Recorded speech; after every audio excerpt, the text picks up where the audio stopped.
Theft is an offence under Section 378 of the Penal Code. Let's first consider the elements of theft.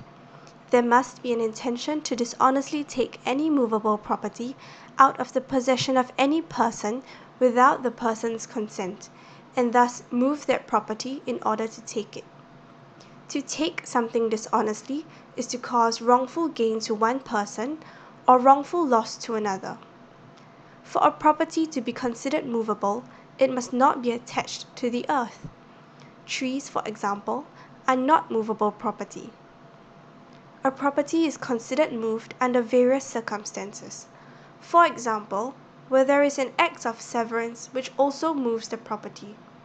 Severing trees separates them from the ground, and they are now considered movable property.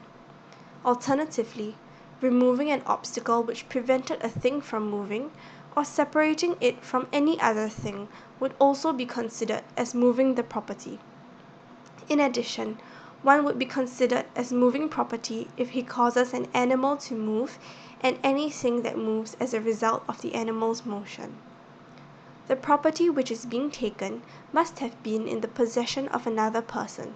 For example, A entrusts B, someone who provides storage services for cars, with his car as he is traveling.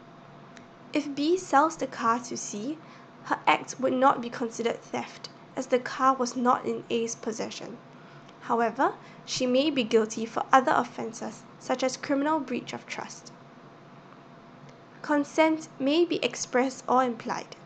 For example, if Sheila and Jenny have good friendly relations, and Sheila borrows a book from Jenny's library while she is not around, with the intention of returning it later, it will not count as theft. Sheila's honest belief of consent shows that there is no dishonest intention, and hence it is not theft. Let us now go through a few examples to better understand actions which may or may not constitute an offence of theft. B visits A's house.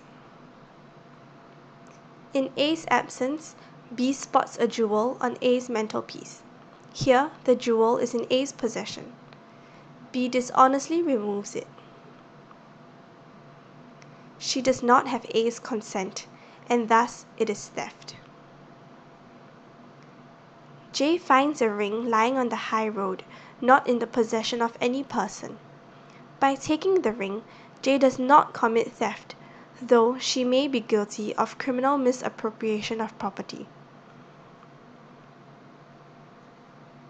A owes money to Z for repairing his watch, and Z retains the watch lawfully as a security for debt. If A takes the watch out of Z's possession with the intention of depriving Z of the property as a security for his debt, he commits theft, inasmuch as he takes it dishonestly.